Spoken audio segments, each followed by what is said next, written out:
kan jedhe amma jalqaba isarraa inni gara dhimma diina walootii fi diina yeroo warra diina warra immoo nu waliin fira ta'e nu wajjin lolu fakkeenyaaf warra akka Somaaleedha yeroo fedhan diina ta'anii yeroo fedhan immoo nu wajjin ta'anii lolanii jechuu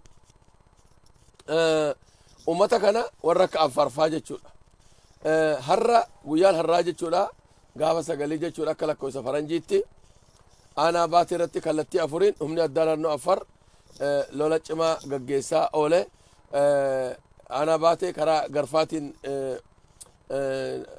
arihamteetti akka maleedha karaa waayyuutiin ammallee lolatu deemaa jira naan jedhani garuu qeeroo keenyarra wanni waa ta'e waan jiru jechuun akkas jennaan loluma akka amma Somaaleedhaan wal dhaasan akkasinitti fakkaanne magaalaa baatee faa qabachuu barbaadde jarni lola akkasiiti miti ofirraa dachaasanii jiranii jechuudha namni dagate waan jiru namni keenya humaan ta'ani isaanii weeraruudhaaf dhufe yeroo dhukaasatti baname ni baqatanii jechuudha nama qawwee qabu bosona keessa ari'uun hin ta'u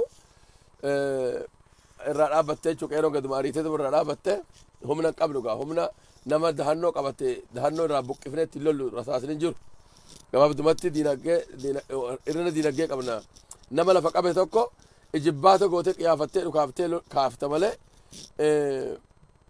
lafarraa kaasuu dahannoo keessaa baasuu ni dhibaa jechuudha amma waraanni Abiyyi Ahmadu dahannoo isaan qabatan keessa baasuu dadhabe wareegama gurguddaa kafalan jechuudha warra Tigraay nutis jara sana ofirraa ittisuunii fi weeraruun addanni jechuudha namni weerartu sun lafa qabateera lafa sana irra buqqisuudhaaf rasaasa akka bishaanii roobsisuu qabdaa qawwee akka bombii fayyadamuu qabdaa cabsitee seenuudhaaf immoo rasaasa roobsuu qabdaa waan hedduu yoo qawwee nagaa qabaattes akka jarri sun hin sossoone waan hedduu barbaachisaa jechuudha asirra waa hin haasofne saniif dandeettii sanii yoo qabaannellee humna waan itti qabaanneef yeroodhaaf dhiifne garuu ofirraa dachaaftetti qeeroon keenya karaa lachuutiin jechuudha kana asumatti bira dabraa jechuudha lolli garuu itti fufee waan jiruuf itti baasaan malaalla gara humna qeeroo walloo ajandaan tiyya jajjabduun qeeroo wallooti ijoollee keenya komiitu jira ammallee qabbanaa jiranii waan ani jedhu kun galee fiira natti fakkaata akka qeeroo walloo irratti wal hinaafu qeeroo walloo jaaruu irratti wal hinaafu osoo hin taane qeeroo walloo abbaa hin qabdu abbaan ishii ummata wallooti jechuudha garuu qeeroo sana gargaaruu fi isaan dubbisuu irratti isaaniif yeroo kennuu irratti namuu wal caalaa jechuudha malee qeeroo kan ijaarrate ummata wallooti kan gargaarratu ummata wallooti jechuudha aanaa sabaa nama takka warreen kaanis immoo warri isaan jarri woboodha jedhu sunis nama tokko garuu ummata walloo kanatu qeeroo kana ijaarrate jechuudha alaa keessaa walii galame namni investii ittiin goone jiru qeeroo wallootti kan madaa'e hakkamsiisuu irraa ka'ee hanga lubbuu wareegaatti lubbuu walii kenna jechuun manni walloodha saniif namni tokko abbaa ittiin ta'u jechuudha dhaabni fedhallee akka dhaaba siyaasaatti illee libboolladii kijibaan inni amma godhamsu walloo faa keessatti hin ta'u kun waraana abaa'ooti kun waan akkasiitii hin ta'u ani wannan sin gorsu qeeroo walloodha ilma walloo biratti kijibni hin deemu qeeroo walloo kan ajaju ummata wallooti kan nyaachisu ummata wallooti kan obaasu ummata wallooti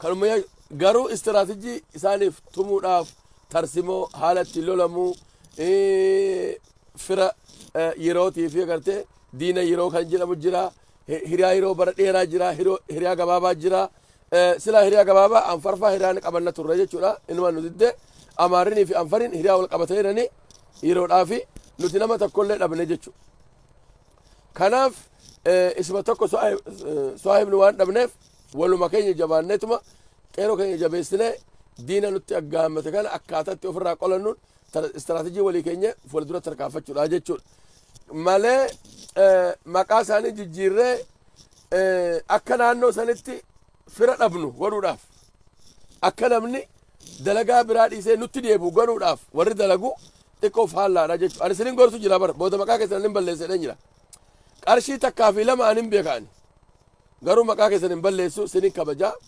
isaan gariitis miseensa wobooti isinin kabajee jechuudha namni guyyaan tokko diinarra dhakaa dabre galata qaba aanaa sabaatii fi ummata oromoo biratti saneefini si kabaje malee maqaa sin balleessaa jechuudha. Adaba godhadha.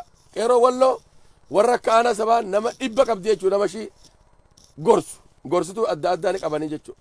Waa ummata burjaajawee miti. Aanaa irratti of ijaaranii abbaa hagaa qabanii jechuudha. Namni isaan ajaju hin jiru. Kijibni bareedan miti. Namni ajaju hin jiru. Waraanni zoonii dhihaa hin ajaju. Waraanni zoonii kibbaa hin ajaju. Waraanni jiddu galeessaa hin ajaju. Wanni takka namni ajaju hin jiru. Baajata isaa namni itti baasu waan jiru. Yoo namuma isaan laaluu dhaqee qeeroo walloo tana akkaataa ittiin walloltu. Ilaala yoo yaadattan warra darraadha. Warra darraa hojii wal qunnamtii qabna. Gaafa ijoolleen darraadha sababiin isaa amantii islaamaa nu biratti qara'anii nutu qaraasisaa daseerra nama kabiseerra nama dhibbaa ol oofnee quba qabdan kanaan dura daseedhaan oofnee asiin deemuu waan hin taaneef jecha warra iluutiin darraa naqnee jechuudha. Shifeerri walloodha. Hundi isaanii walloo. Abbaa konkolaataallee walloo. Isinii galee sani moobaayilaan dabarsu jira inni irraa muru jira. Duba ummata salaalee wajjin akkaataatti istiraatijii diinatti lolamu akkaataatti lollu wal mari'achaa turree quba qabdanii jechuudha. Amma warri salaalee nuti fira jechuudha. Yoo hambirallee dhabe ni rifachiisan jechuudha diina achiin jedhanii rifachiisan jechuudha. Ummanni karrayyuudha shanaannoon ituun warri awaash gamanaa kuni firoota keenyas diinni amaaraa kun lolachuutiif diina jechuudha. Lafa keenya nurraa fudhachuudhaaf deema. Isaan kanaa wajjin ni haasoyinaa jechuudha. Tokko kan karrayyuu tokko nu bira ni jira. Gara biraa gara warra soddaa goree warri soddaa kun hedduu dadhaboodha. Warri soddaa isaatii hedduu dadhaboodha. Waa nutti dhideemu jechuudha. Istiraatijiin takka hin qabu. Qofaan jiraa jira namni karrayyuudhaati naannoo kana waan jiru. Ani firoo baanillee nama lama nuti. Nama lama waan taaneef isaan biyya isaatii sun immoo namni lamallee waan jiru. Waan ta'eef qofaasaa ta'e nu wajjinillee makamuu hin dandeenye. Sababiin nu wajjin hin makamnellee rakkoo isaanii beeknaa jechuudha. Xiqqoo warri soddaa kun nutti dhiyaatanii innis garuma warra soddaatti hafe jechuudha. Warra soddaa isin jedhan akka halagaa isinitti fakkaanne. Duba nuti qeeroo walloodha. Warra ani yeroo qeeroo walloo jedhe qeeroo walloo kana gara woobootti jijjiirra jedhanii warra tattaafataniitu jira jechuudha. Amma bulayyan kiyya ijoollee walloodha warra walloo taatan warra dhimma kanaa hin qabne akka silaa walloo keessa waraanni hin jirre amanneerra humna qeeroo keenya humna ummanni jaarrate kana gara qeeroo wobootti jijjiirre woboo zoonii kaabaa jennaanii jedhame jechuudha. Warri hayyoonni immoo warri miseensota ABO gurguddoo kan akka aanaa sabaa kuni waan kana dura dhaabbannee jechuudha. Kuni amma waa dhoksaan miti. Aniin humna woboo kan jedhamu walloo keessa waan hin jirreef innillee ni barbaachisu waan jiru. Humna walloo humna woboodha. Walloo keessa jaarranneerraa achi jirraa suni waan fakkaatullee miti wama daa'imni hin dalagne jechuudha. Kana warri akka aanaa sabaa warri gurguddoon kuni waan akkana hin dubbannu jechuudha. Amma ijoollee keenya warra waan kana hafarsitan warra suuraa gurgurachuu baratan kuni baqaa isin balleessina takka waamne jechuudha. Qabxii isinirra qabanne aanaa sabaa kuni budaadha. Qoricha budaati. Barbaadeetiin qabxiidhaan qarshii samunii fi ani haa hubatan haga hawaalaatti illee adda baasuu ani danda'a jechuudha. Ani baalageedha. Alhamdulillah afaan hedduu dubbachuun gaariidha. Wani na jalaa bahu waan jiru. Kanaafuu adaba godhattanii ajaja qeeroo wallootiin yoo dandeessan gargaaru yoo dadhabdan waan ummanni walloo godhu laalu. Qeeroon aanaa jiilleedha abbaa hagaa qabdi. Abbaa duulaa jechuudha. Abbaa duulaa qabdi. Aanaa hundatti aanaan harxumaa fursee abbaa duulaa qofaa qaba jechuudha. Yeroo lolli ta'e nama isa ajaju jira. Mangiddoo jira. Abbaa hagaa jedhanii jira. Silii galee kan gadaamojjii keessa jiru jechuudha. Kan dargaggeessaa fi mangiddoo jedduu jiru. Santu lolchiisaa jechuudha. Nuti duruma aadaa qabna. Yeroo lolli ta'e filanna jechuudha. Warri walloodhaa ofiituu waraana nuti. Woboo san caallaa jechuudha. Istiraatijiis uumuun dabarsiisuudhaaf yoo siyaasaa fi waan adda adda dinagdeen ta'ini lola lolchiisuu woboo hunda barsiifnaa jechuudha nuti. Kanaafuu maqaa wobootu inni moggaafamnuuf illee hin jiru. Humna furgaatu qeeroo walloo tuni akkuma warri walloo jaarrate nama hundatti investitti godhaa jira. Dhaabni isaan ijaarallee hin jiru. Uummata gadi bu'ee jaarratee jechuudha. Uummatatu maallaqa baasa. Sani ani kan hin jedhe sanii jechuudha. Woboo jaalachuu yoo ta'e ani woboo keessatti dhaladheetiin guddadhee jechuun hin danda'a. Isa woboo jaalachuunii fi dalagaa bu'aan qabne maqaa wobootiin naggadachuu waan biraati. Achir akkisin nu hubadha. Ijoollee warri qabsoon nu booda seentan kun qabsoon akkana miti nurraa baradha. Nuti akkaataa ummanni keenya wareegamatti xiqqeessu akkaataa itti lollu dhugaan jirus immoo ummanni walloodhaa ofii lolachaa jira malee wanni woboo jedhamee nu keessa jirullee hin jiru. Kan addunyaatu beekaa jechuudha. Wanni nama barbaachisillee hin jiru jechuudha. Maqaan nama lolu. Ani woboo jedhe liinjarii yoon uffadhe qawwee yoon dhugaafne maal bu'aa qaba. Qeeroo walloodhaa woboo daran dirqama fudhattee lolaa jirti jechuudha. Waan Oromoo irratti tahee irraa qolachaa jirti jechuudha. Waraanni Minilik kun walloo cabsee eega walloo cabsee booda Arsiitti duuluuf ture. Ibiddi walloo keessatti isa dhaabsine jechuudha. Walloo keessatti dhaabatee jechuudha ibiddi. Garuu ijoollee keenya itti kitimamteetti. Haadhumnu malee ibidda Oromiyaa duuluuf ture sani dhaabsineerra jechuudha. Dhaabsineerra fidaa isinii taaneerra. Saniif ijoollee keenya warri qir isin jechaa jiru aanaa sabaan dura dhaabatee woboo jennee turree huccuu biifaatti uffisnee maallaqa barbaaddachuuf turree diinagdeen woboo taksiidhaan yoo hafe isiniif haa kennanii bakka jirta sanitti. Zoonii bakka isin waraanatti qooda qabdan san keessatti yoo zoonii dhihaa jiraattan zoonii dhihaa keessatti achumas isinii haa kennanii. Zoonii kibbaa soo jiraattan achumas isinii haa kennanii. Siniifuu hin geenye. Siniifuu hin geenye wanni qeeroo walloo gargaartanillee waan jiru. Kanaan durallee hin gargaarre. Na amantaniirtanii jechuudha. Aanaa sabaatu gargaaraa maqaa isaatti boggaafachuu fadhee jettaniirtanii edoo naatee maqaa kiyyatti ta'e lubbuutii tana numa kenna.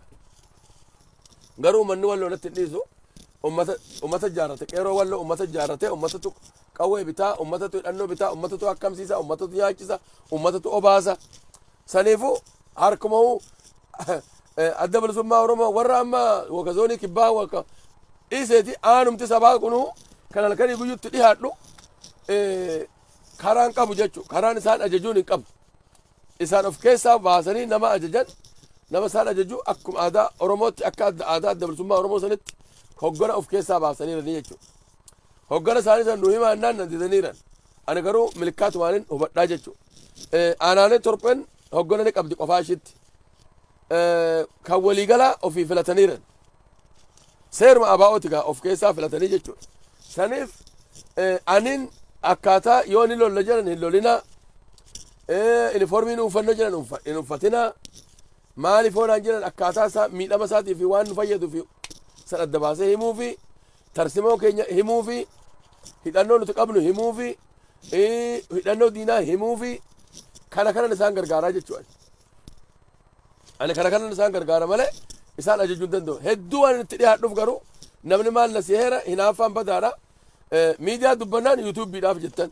Woboo immoo woboota lamataa walitti qabnaan immoo maqaa wobootiin maqaa qeeroo wallootiin naggadachaa jira maallaqa akkasitti badhaadhee naan jettanii jechuudha. Ani kanaaf hin miti. Inni gari immoo warra godinaa wajjin hiriira walitti qabaa naan jettanii jechuudha. Ilaala ani walloodha. Qeeroo walloo yoon ajajallee waan irraa xiqqaatullee waan jiru. Wahuma fedhen immoo bakkuma fedhetti qeeroo walloo ajaja of danda'e qabdii jechuudha. Ani as tahee akkaataa lafa qabatan akkaataa lolan akkaataa garagalan akkaataa ciisan akkaataa arihan akkaataa baqatan ajajuu hin danda'u.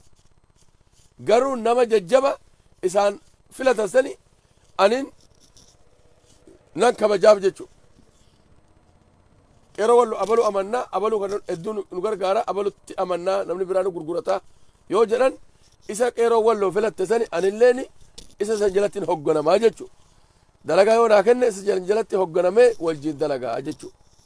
Walloon aangorra waliin loltu. Sinigala bo sinigal malee addi bilisummaa Oromoo walloo keessatti akka hin jaaramne barbaadaa warri jettan ijoollee keenya dogoggora qabdanii jechuudha.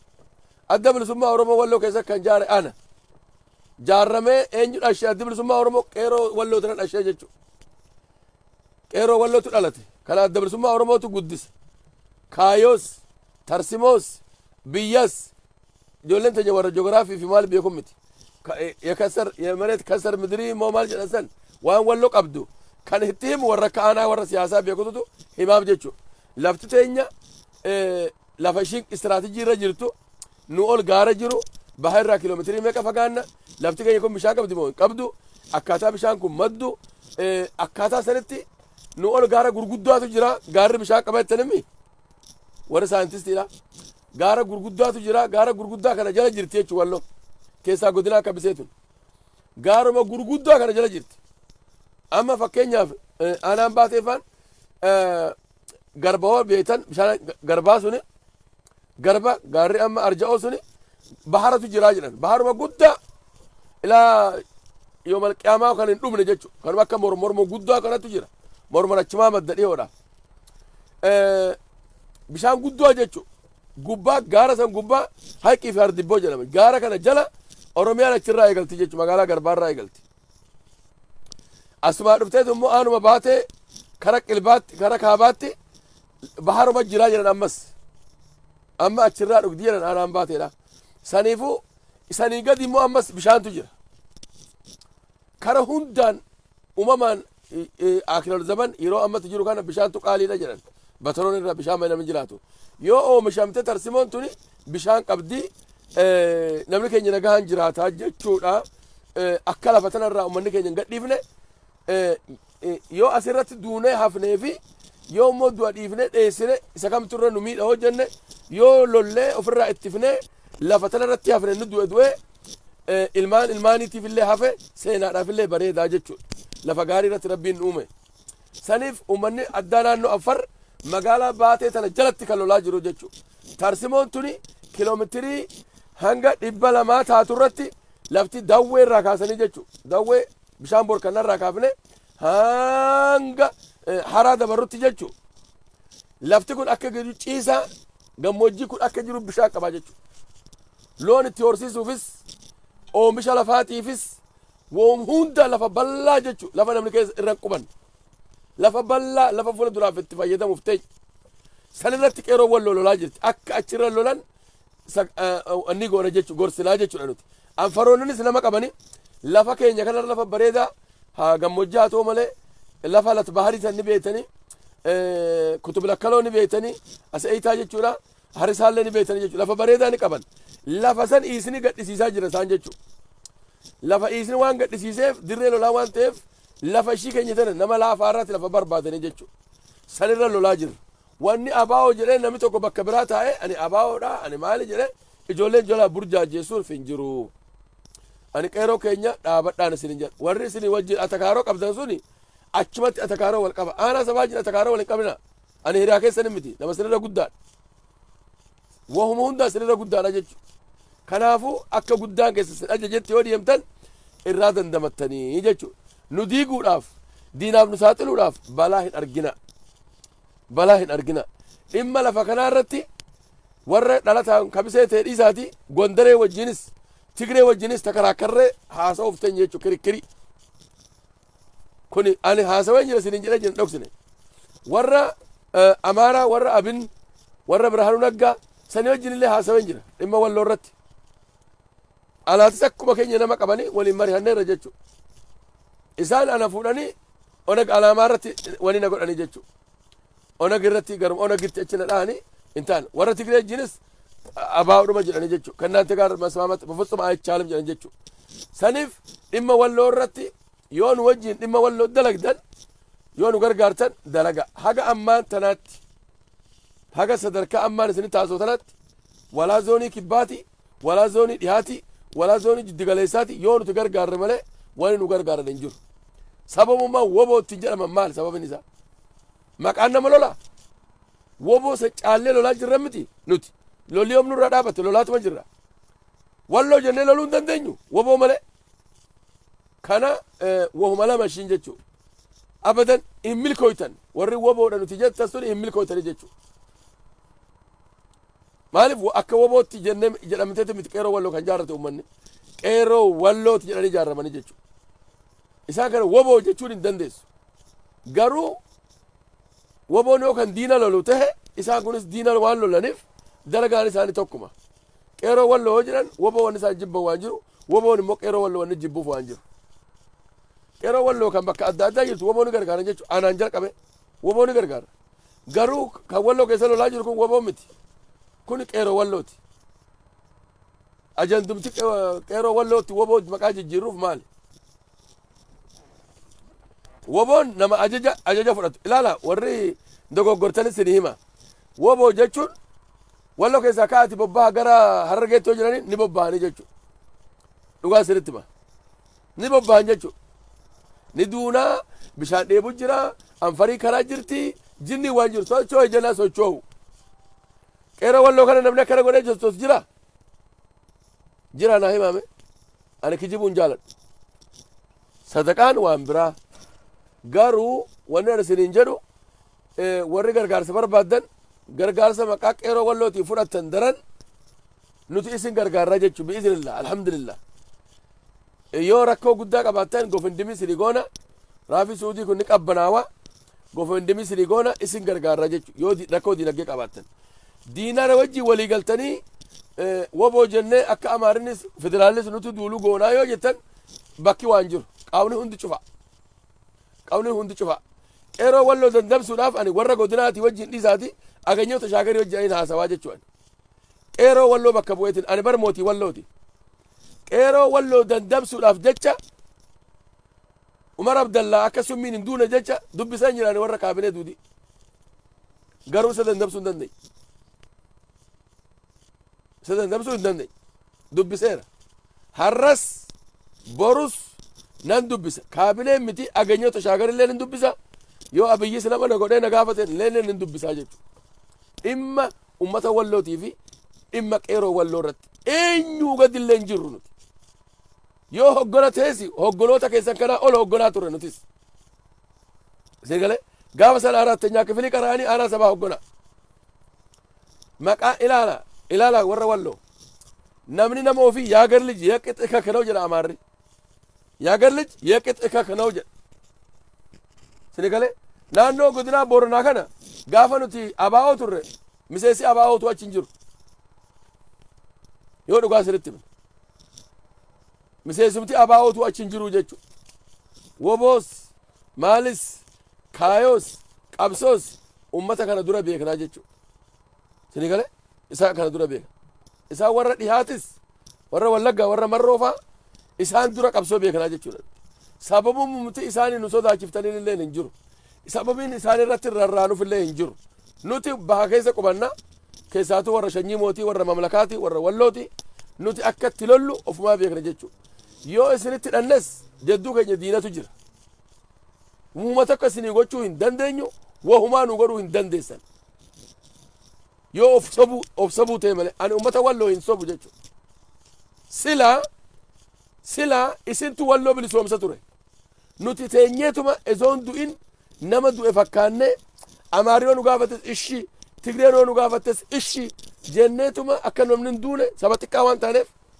akka hin duune namni gabbaraan jedhaan ture wahuma feetaniin gabbara walloo amaaraa killinoo jedha ishi inya amaaraan hin jedha amaaruma tahatii lubbuu keessa dhofoosha jedhaan ture garuu jarri akka gabroomne hafnu nun barbaadan nu dhabamsiisaniiti asirraa lafa bal'ifachuu barbaadan matanfashaa jechuu saniifin ummata keenya ofirraa lolaa jedheen malee edoo gabbarree jiraannee nuti ummata amaara miliyoona 40 namni 500,000 loluu hin dandeenyu ture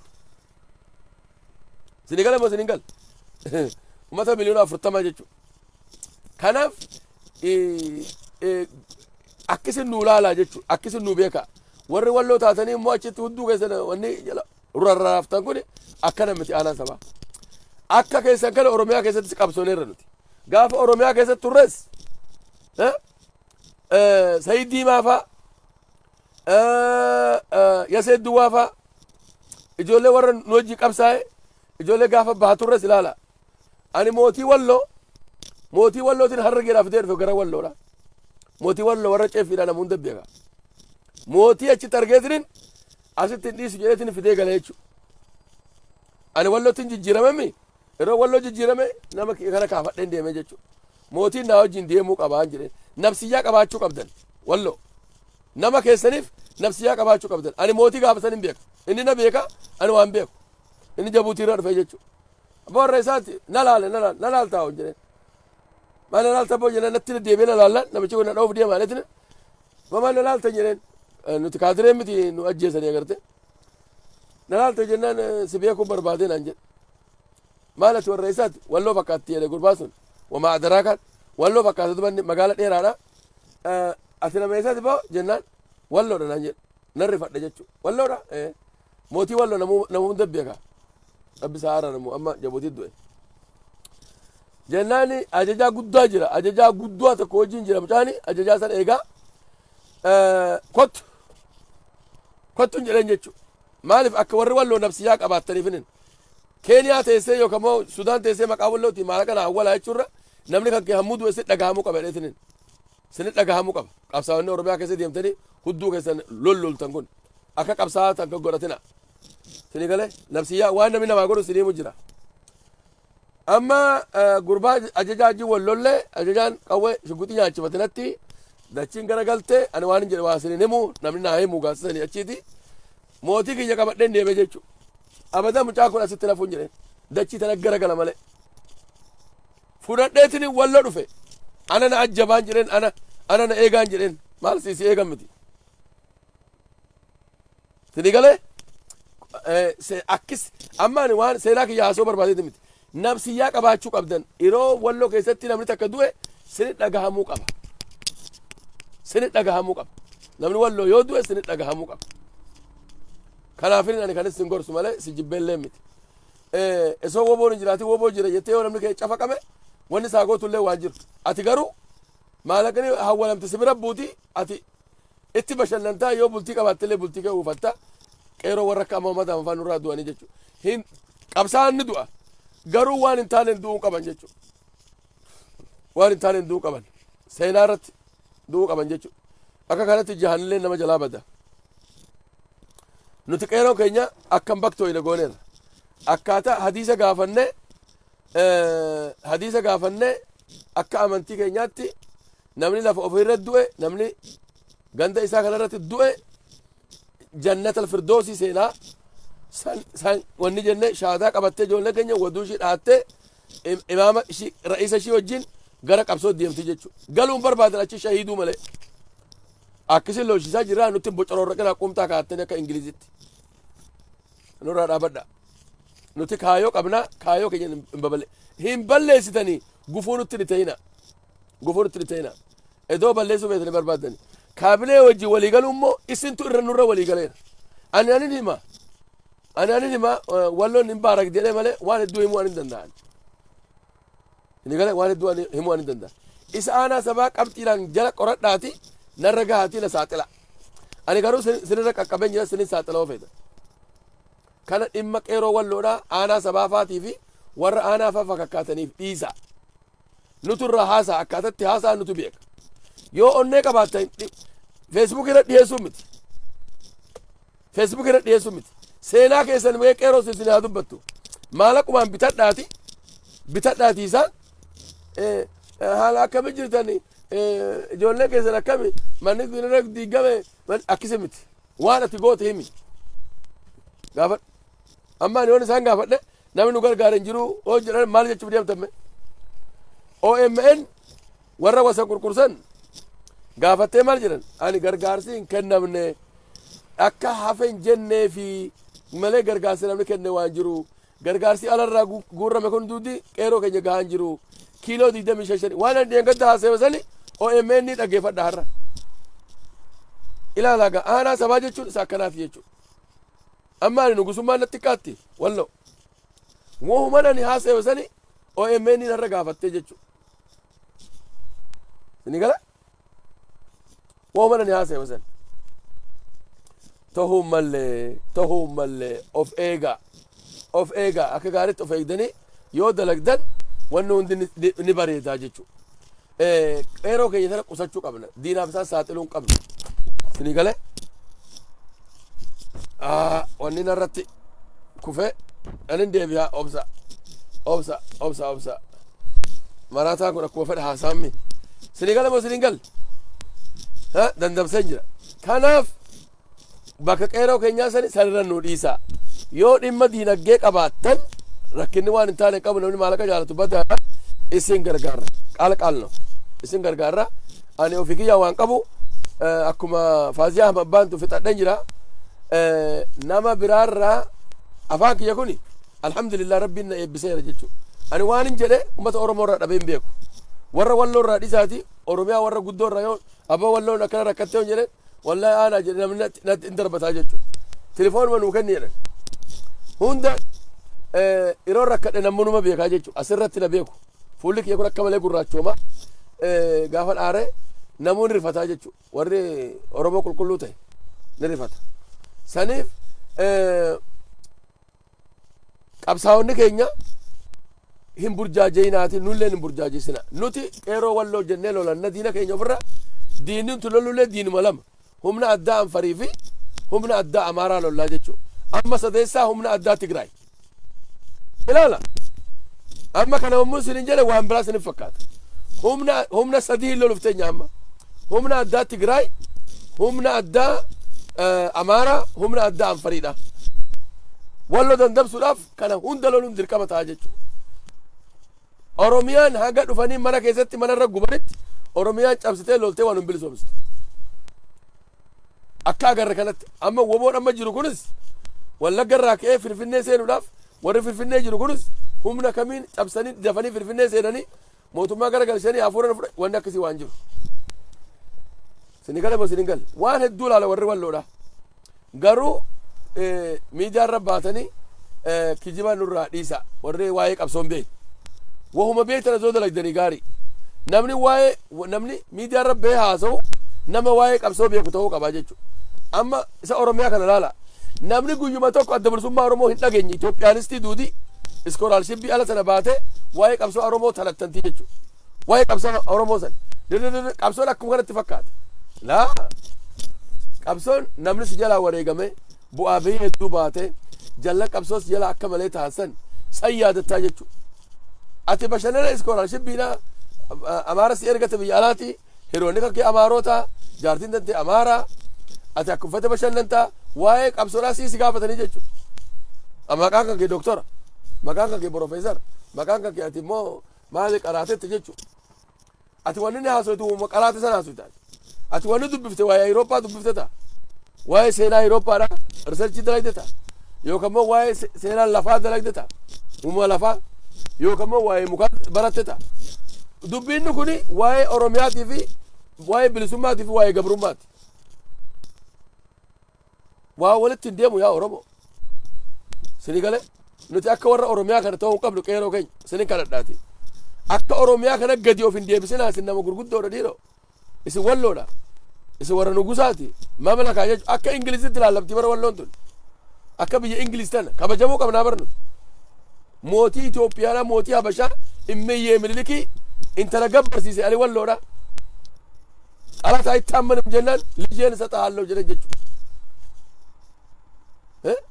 abeebee tufaafaan ilma kennamii Miniliki ilma irraa fuudhan miti Miniliki abeebee tufaa moo eenyu warra tufaa bunaa moo maal bunaa jetta san nuti immoo ilma intala isaa irraa fuune jechuudha intala koo isin kennaadha lola gurguddaa wal lollee Habashaa wajjin lola karaa darraa sanii wallaahi warra heebanotti wallaahi lola gurguddaa deemnaan lola walirraa dhaabanii jechuudha seenaan beektan jechuudha gobanaan taajeetii fi Minilikiin akka isaan swaahibatti ta'an akka Minilikillee walloo keessatti Tidiroosii gaafasa Tidiroosii jira Minilikiin akka Tidiroosii fi Minilik wal dhabbii ofii qophaa qabanii jechuudha sanirratti walloo fi amaarri wal lolaa jirraa jechuudha yeroo sanitti isin yeroo sanitti horii horsiistanii jechuudha kanaafuu nun gorsinaa waa'ee qabsoodhaa nurraa barattan malee nuti qabsoo abbaa dhaallee jechuudha warri oromiyaadhaan baana warri oromiyaa nu kabajuu qabdan maaliif aanaa sabaa doktora aanaa sabaan jedhamu profeesarin jedhamu hiriyaa keessan nun godhina qabsoo nuti abboota keenya dhaallee jechuudha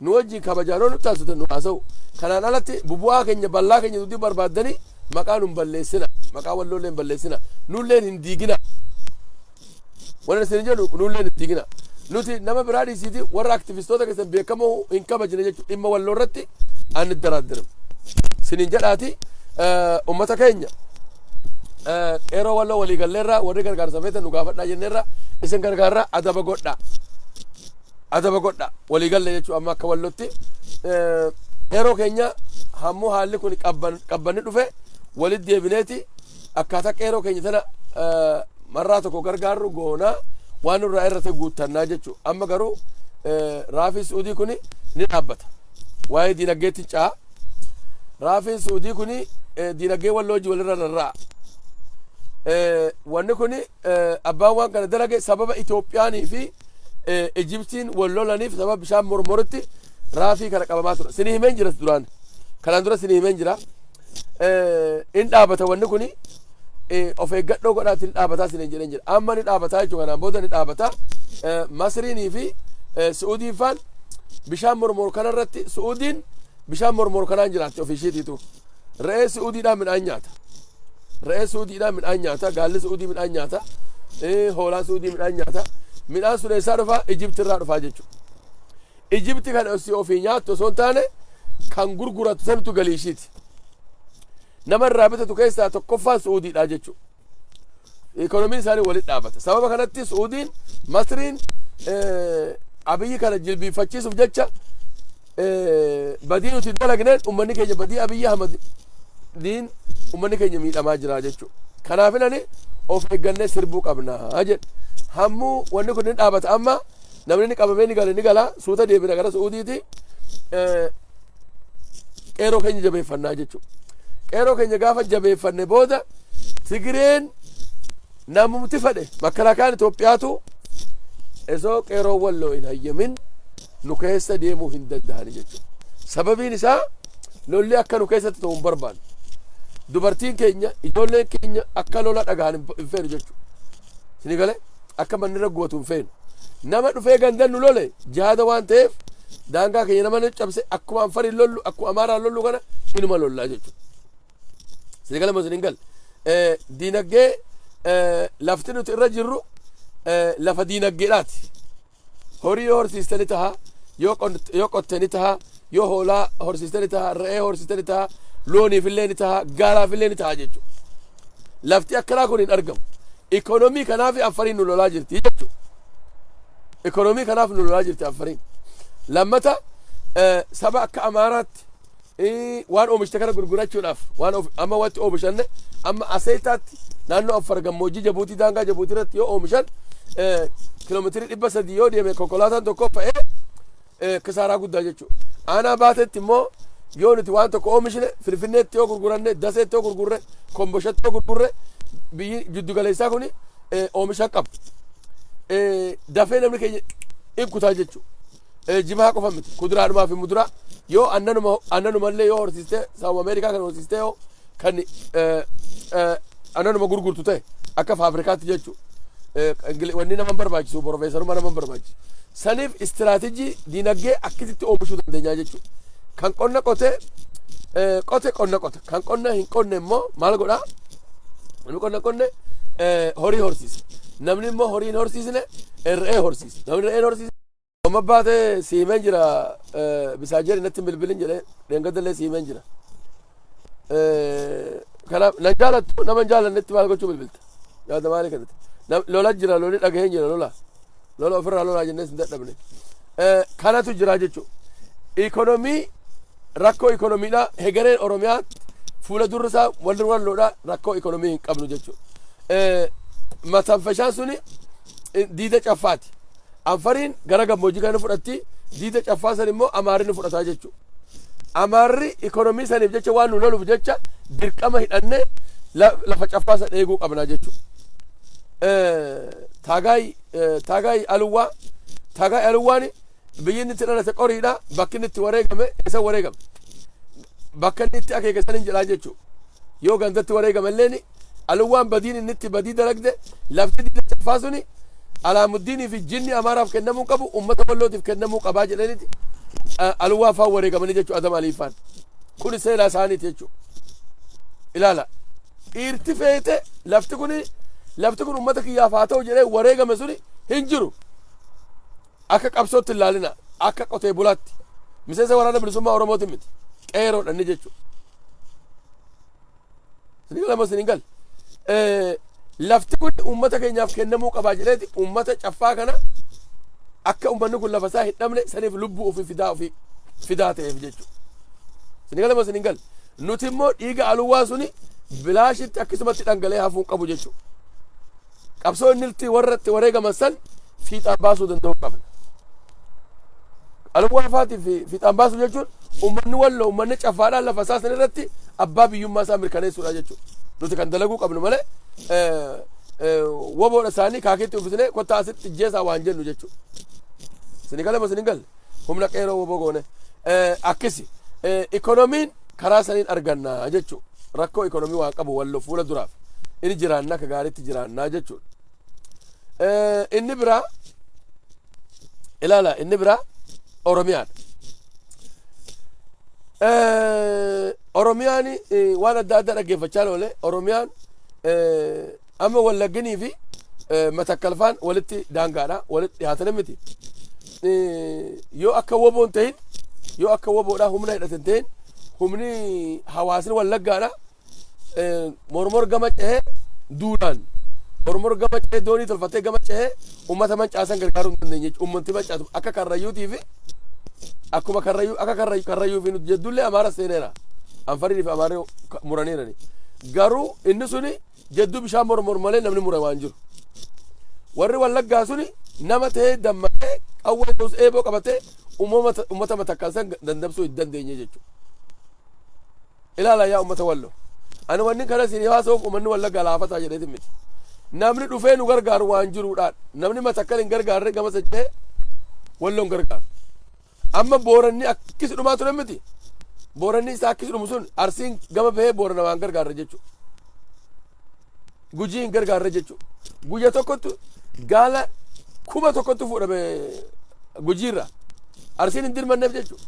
Gaala 1,000 oofatte Sumaaleen. Senegal amma Senegal bishaan dhugee hafee jechuudha. Namni kaniifuu Oromiyaan dhuftee Walloodhaaf duuti ani yaada isaatillee waan qabu. Kanaaf ummanni Oromiyaa kun yoo nu gargaaruu fedhe yoo kan nu gargaaru ta'e akka Walloo dandamattu yoo ta'e ofii isaatii of ijaaree diina isa keessa jiru jeequu qabaa jechuudha. Amaara achi keessa jiru jeequu. Senegalee dhiibbaa godhuu nama fixaasa hin jenne dhiibbaa godhuu. Dhiibbaa maalii godhan akka jarri kun keessummaa ta'an itti himu. Senegalee akka jarri kun qawwee hin qabanne akka qawwee takkallee akka qaban dhorku hayyamnillee akka kennamneef jechuudha. Senegalu dalagaa isaa ta'e dalagaa akka doktoraa dalagaa akka karaa injineerummaadha dalagaa akka mana jaarsaa kanarraa dhorku jechuudha. Yoo haala nigdii haala maaliin ta'e nama miidhuu danda'anii jechuudha. Sanaaf yeroo sangootan Oromiyaan tuni kan keessan qofa ta'uu ni beekamti jechuudha. Akka amma qabdan kanaan garuu isin yeroo Amaarri Walqaayitii irratti qabsoo godhu yeroo Amaarri eessa kun raayyaa irratti wallaasoo godhu isin Oromoon aktivistiin keessallee raayyi Amaarri du'u jiraaf jettanii cal jettanii jechuudha. Amaarri duba raayyaa wajjin du'e Oromoon calliftee ummanni raayyaa kun Oromoon isaa booda. Ummanni raayyaa ni Oromoodhaati jechuu ni dandeessanii. Ummatuma raayyaa kanatu Amaaraa wajjin teessin lolaa jechuudha. Agartee aktivitii keessanillee Tigraay lafa ishii kana gooti. Tigraay kana goote jirti. Tigreen Amaara cabsitee osoo Oromoon cabsite dudduba garan galtu. Si galee ati lachuu dha'uu danda'uu qabdaa jechuudha.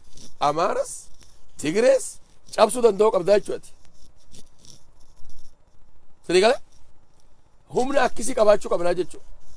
Amaaranii fi Tigreen yoo walitti dammaran Oromoo ruubii takka hin ga'an. Saniif na ajaa'iba jechuudha. Hedduu na ajaa'iba dhimma raayyaa irratti Oromoon dhimma Tigraay fi Amaaraa irratti akka waan nama Amaarri qofti du'ee Amaarri yoo achi dandamatte Oromoon waa taatu akkasitti fudhatina. Dubbii waa akkasii miti. Nuti Walloo bakka takka illee dhaqnu biyya keenya irra jirra. Tigrees Amaaras ofirraa qolannaa jenne kun murtii keenya nuti. Garuu bakka takka illee hin deemnu. Isin garuu of tartanii raayii lafa keenya jechuu qabdan Tigreedhaan. Majlisaa mootummaa addunyaa irratti raayii Walloo lafa Wallooti lafti Walloo kuni Oromiyaa jalatti hadee boottanii Tigree kokkee qabdanii mallatteessisuu qabdan turtanii jechuudha.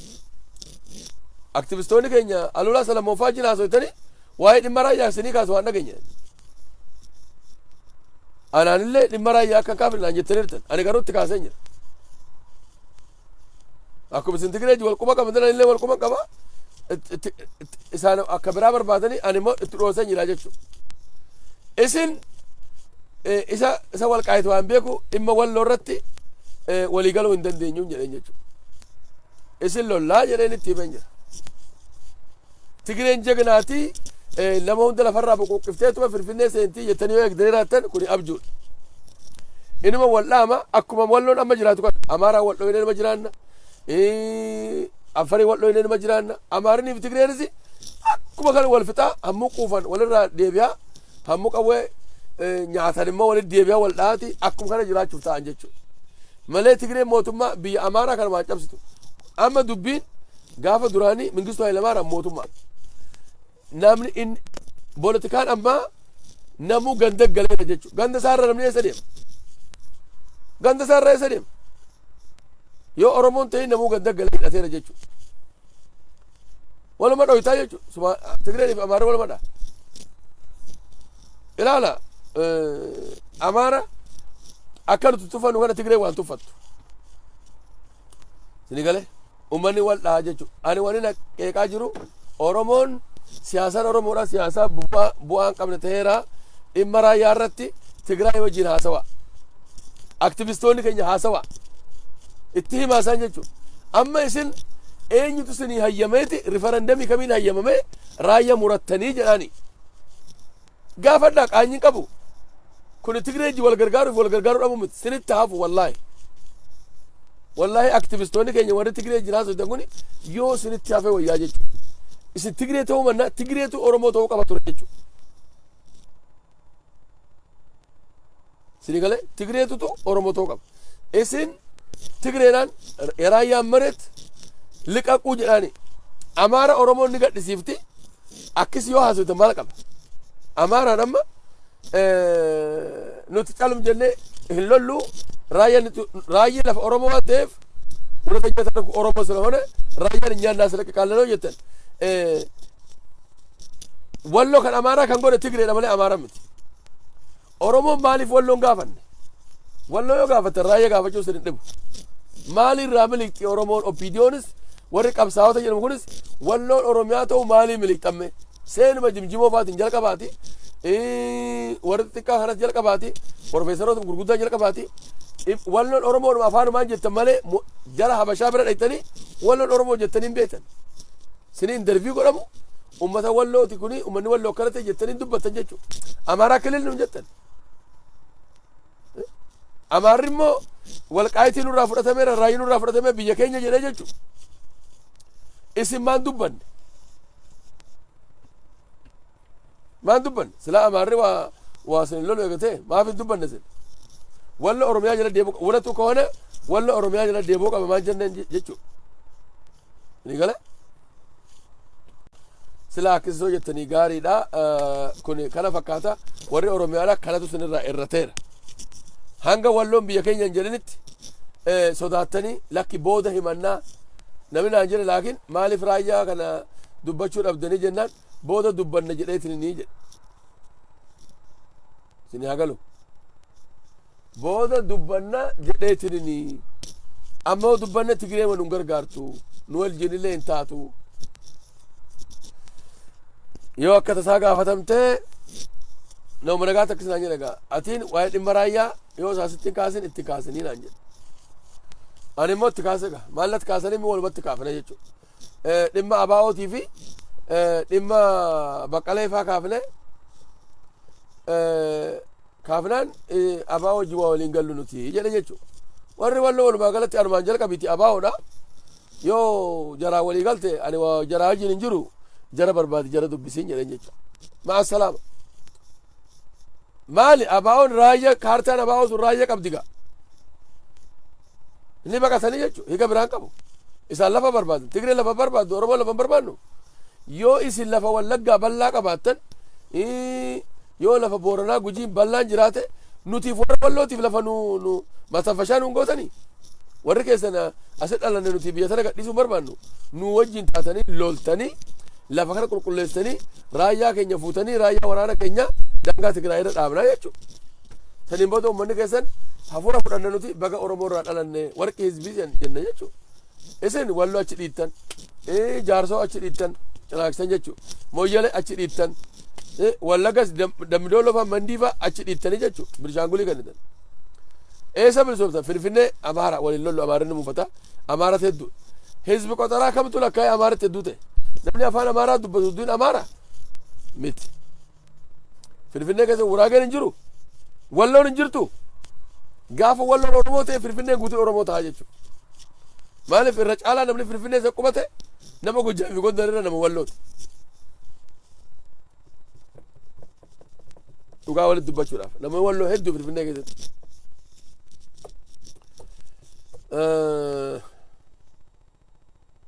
Kanatu jira nagaarra na bula lolli amma Anfariin kakkaafte kun lola nu burjaajessu waan ta'eef hedduun shororkaayinaadha irruma aannaa jechu jara kana nuti irra aanna kanaafuu hin burjaajeena uummata keenya irratti dalaguu qabna akka gaariitti irratti dalagna insha Allah waan irratti dalagnu asirratti naasoynu ofirraa lollaa jechu haga jalattiin asii gadi hin hiiqinitti nama tuttuquu hin dhiisanii jechu akka ol hin deemine godhanii ofirraa fageessan jenneerra insha Allah rabbiin nu gargaaru gadi fageessan isaan ofirraa malee mana jala ta'anii har'a mana tokko gubanii bor mana tokko gubanii akkis godhan jechu furmaatatti laachuu danda'u qaba kanan isin jalaati waan isin barreessan argaa hin jiru aduurra waan hin jiruuf hin agartan aduu duudina rabboo jira gadi seenteetti amma aduu jira na bira agartana miti aduu sin garsiisu biyya aanaa sabaa aduun bahelleen hin dhiitu laala aduun guyyaadha na biratti sani sinin jedha yeroo bonaa kana aduun waan seenu nagaarra naa tura bi'iznillah walit deebina jabaadha qeeroo Walloo jabaadha ijoolleen keenya immoo warri xiqqoo burjaajii gootan irra sini deebihaa filis nu offolsha ani waraanni Walloo hin jiru kan hin jedhe dhugaan himaa immoo yoo waraanni hin jiraanne irra fayyadamna malee waraanni yoo jiraatu nu fayyadu waan jiru kanamaafin sinin jedhe woboo sanis waan irra woboo miti yoo taa'uu dhabdan immoo xiqqoo waan hin dubbadhaa jechuudha sinin mana zaazzara waan sodaadhu haa qabu ani wanna sodaachiftanii waan jiru inni gale qeeroo tanaan taphachuu hin barbaadu bilis qeeroo tana ummata Wallootiif dhiisa ummata Wallootu ijaarrate ummata Wallootu taligataa nuti warri siyaasaadha harka irraa fudhachuu qabnaa jechuudha isaan ofii isaaniitti oofani nuti warri siyaasaa harka irraa fudhachuu qabna yoo immoo diddan ani afaan hin dubbadhu laakin wayyaa yoo dhiiftan dhiisa jechuu waan akkasii kana nagaarra nu bula qeeroo Walloo jabaadha isin jaalannaa bari'uuf xiqqoo tafe Amaarinii fi Tigree wal'aani saniin booda Amaarri dhufee wanuun lolu nutis Amaara lollu nuti hafuura fudhanne jechu Tigreenii fi Amaarri lafa isaa waan kennu Tigreen immoo lafa isaa malee hin jiraattu sini gale Amaarri lafa isaa waan kennu Tigreen immoo lafa isaa malee waan jiraattu jechu kanaaf jarri numa wallaa jechu wallaani Walloo nuti naggadannaa fu'aa jennaa ilmaan waan adda addaatti gurgurannaa jechu ni gale wazin gal du'aadha alhamdulillahi rabbil alamin kanuma rabbiin dandamannee kanuma nu agargiise shukrii salaata qeeroo Walloo nuti har'a alhamdulillah nuti amma bilisoomne irra jechu mootummaa federaalaallee nu lolu yoo nu loles ofirraa lolla mootummaa Amaaraas ofirraa lolla mootummaa Tigrees ofirraa lollaa jechu mootummaa ta'uu jechuun akkana amma Oromoo Sumaalee ofirraa loluu hin dandeessu hoo dhugaa walitti himne Sumaalee Oromoo ofirraa loluu hin dandeessu lafa buqqaane sanatti hin deemine jechuudha san jechuu sodaanneeti Oromoon Beenishaangulii ofirraa loluu hin dandeenye nu loltee agarreerra jechuudha waan akkasii walitti kenna garuu Walloo nuti kana hunda dandeenyeerra jechuudha Amaaras ofirraa dhukkeerraa kaafne Anfaris dhukkeerraa kaafne hundi mootummaa lama jechuudha Walloon xiqqishoon tun kanaafu yoo nuti fakkii taatan malee fakkii nuti waasini wanni jennu isin fakkii waan taatan nutu fakkii isinii ta'a kanaaf ummanni walloodha akkanumatti jiraanna humna keenya jabeeffanne qeeroon aanaa hunda keessa jirtan akka gaariitti wal to'adha nama jajjaba ta'e hidhannoo guutuu yaala nama lolaaf mijjaa ta'e namni qawwee qabu hundi qawween dhukaasu warra ni beekti ganda keessa namuu ni beeka warra ni dhukaasan warra bu'aa buusan warra hawaasa isaanirraa hin baqatan hin dheessan ni du'an malee jedhan san isaan sanii hidhannoo guutaafi jechuudha nyaatallee waan taane isaan sanii hidhannoo guunna saniin booda isaan uummatarraa lolani jechuudha kanaaf oromiyaan balloon akka walloo kanatti qeeroo jaaraati woboo qofti waan takka fayyadu jechuudha woboo qofti waan takka fayyadu uummanni jaarramuu qaba jechuudha yoo uummanni jaarrame akkuma Tigraay kan uummanni hammuu jaarrame woboon dhukaasanii eegalti kan lolu uummataa jechuudha ammas woboon dhukaasanii eegalti kan lolu uummataa jechuudha akkasitti yoo hin lolin woboo qofa eeggattanii inuu woboon tuni bakka ishiin jirtu adamsitaniifa gaara keessatti daggala keessatti itti geessitanii jechuudha akkana namni biyya ofii waan argatu woboonuma kana jibbitanii jechuudha kanaaf nuti hin kijibina isinin jenna nuti woboon qabnu woboo dhabnullee kan woboo caalu qeeroo ni qabna qeeroo walloodha qeeroo dhakaa karaarra keessee ciiftee duutuun miti hin lolti jechuudha hin lolti kanaaf of ijaaraa isinin jenna kun dhaamsa keenya sa'aatii dheeraa qabu sa'aatiin kiyya jala dhume asirratti dhaabaa jechuudha bakka dalagaa irraa isin dabarse inshallah walitti deebina lola afar kanas rabbiin haa qabbaneessu irraan mari'annaa jechuu qeeroo keenya jabaadha nagaara naa bulaa